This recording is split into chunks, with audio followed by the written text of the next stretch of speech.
പുസ്തകം 10-ാം അധ്യായം 1 മുതലുള്ള വാക്യങ്ങൾ. നോഹയുടെ പുത്രന്മാരായ ഷേം, ഹാം, യാഫത്ത് എന്നിവരുടെ വംശപാരമ്പര്യമാവിത്. ജലപ്രളയത്തിന്റെ ശേഷം അവർക്ക് പുത്രന്മാർ ജനിച്ചു. യാഫത്തിന്റെ പുത്രന്മാർ ഗോമർ, Magog, Madai, യാവാൻ, Tubal, Meshach, Tiras. ഗോമേരിന്റെ പുത്രന്മാർ അസ്തനാസ്, രീഫത്ത്, തോഗർമ. യാവാന്റെ പുത്രന്മാർ എലീശ, തർശീഷ്, കിത്തീം, ദോദാനീം. ഇവരാൽ ജാതികളുടെ ദ്വീപുകൾ അതത് ദേശത്തിൽ ഭാഷാഭാഷയായും ജാതിജാതിയായും കുലം കുലമായും പിരിഞ്ഞു. ഹാമിന്റെ പുത്രന്മാർ കൂശ്, മിസ്രയീം, പൂത്ത്, കനാൻ. കൂശിന്റെ പുത്രന്മാർ സെബ, ഹവീല, സപ്ത, രമ, സെപ്തേക്ക. രമയുടെ പുത്രന്മാർ ശെബയും ദേദാനും. കൂശ് നിമ്രോദിനെ ജനിപ്പിച്ചു. അവൻ ഭൂമിയിൽ ആദ്യവീരനായിരുന്നു. അവൻ യഹോവയുടെ മുമ്പാകെ നായാട്ടുവീരനായിരുന്നു. അതുകൊണ്ട് യഹോവയുടെ മുമ്പാകെ നിമ്രോദിനെപ്പോലെ നായാട്ടുവീരൻ എന്ന് പഴഞ്ചൊല്ലായി. അവന്റെ രാജ്യത്തിന്റെ ആരംഭം ശിനാർ ദേശത്തു ബാബേൽ, ഏരക്, അഖാദ്, കൽനെ എന്നിവയായിരുന്നു. ആ ദേശത്തുനിന്ന് അശൂർ പുറപ്പെട്ടു നിനവേ, രഹോബോത്ത് പട്ടണം, കാലഹ്, നീനവയ്ക്കും കാലഹിനും മധ്യേ മഹാനഗരമായ രേസൻ എന്നിവ പണിതു.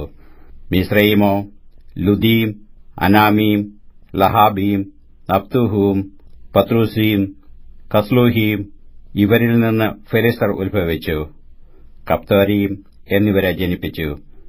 കനാൻ തന്റെ ആദിജാതനായ സീദോൻ, ഹേത്ത്, യെബൂസ്യൻ, അബോര്യൻ, ഗിർഗശ്യൻ, ഹിവ്യൻ, അർക്കൻ, സീന്യൻ, അർവാദ്യൻ, സമാര്യൻ, ഹമാത്യർ എന്നിവരെ ജനിപ്പിച്ചു. പിന്നീട് കനാന്യ വംശങ്ങൾ പരന്നു.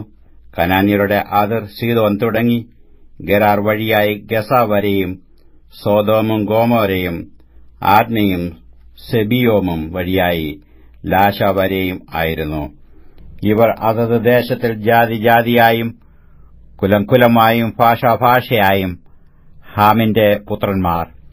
ഏബെരിന്റെ പുത്രന്മാർക്കൊക്കെയും പിതാവും യാഫത്തിന്റെ ജ്യേഷ്ഠനുമായ ഷേമിനും പുത്രന്മാർ ജനിച്ചു. ഷേമിന്റെ പുത്രന്മാർ ഏലാം, അശൂർ, അർപ്പക്ഷാദ്, ലൂദ്, അരാം. അരാമിന്റെ പുത്രന്മാർ ഊസ്, ഹൂൾ, ഗേഥേർ, മഷ്. അർപ്പക്ഷാദ് ശാലഹിനെ ജനിപ്പിച്ചു. ശാലഹ് ഏബേരിനെ ജനിപ്പിച്ചു. ഏബേരിന് 2 പുത്രന്മാർ ജനിച്ചു. ഒരുത്തന് പേലഗ് എന്നു പേർ. അവന്റെ കാലത്തായിരുന്നു ഭൂവാസികൾ പിരിഞ്ഞുപോയത്. അവന്റെ സഹോദരനു യോക്താൻ എന്നു പേർ. യോക്താനോ അൽമോദാദ്, ശാലെഫ്, ഹസർമെബത്ത്, യാരഹ്, ഹദോരാം, ഊസാൽ, ദിക്ല, ഓബാൽ, അബിമിയർ, ഷേബ, ഓഫർ, ഹവീല, യോബാബ് എന്നിവരെ ജനിപ്പിച്ചു. ഇവർ എല്ലാവരും യോക്താന്റെ പുത്രന്മാർ ആയിരുന്നു. അവരുടെ വാസസ്ഥലം മേശ തുടങ്ങി കിഴക്കൻ മലയായ സേഫാർ വരെ ആയിരുന്നു. ഇവർ അതത് ദേശത്തിൽ ജാതിജാതിയായും കുലം കുലമായും ഭാഷാഭാഷയായും ഷേമിന്റെ പുത്രന്മാർ. ഇവ തന്നെ ജാതിജാതിയായും കുലം കുലമായും നോഹയുടെ പുത്രന്മാരുടെ വംശങ്ങൾ. അവരിൽ നിന്നാകുന്നു ജലപ്രളയത്തിന്റെ ശേഷം ഭൂമിയിൽ ജാതികൾ പിരിഞ്ഞുപോയത്.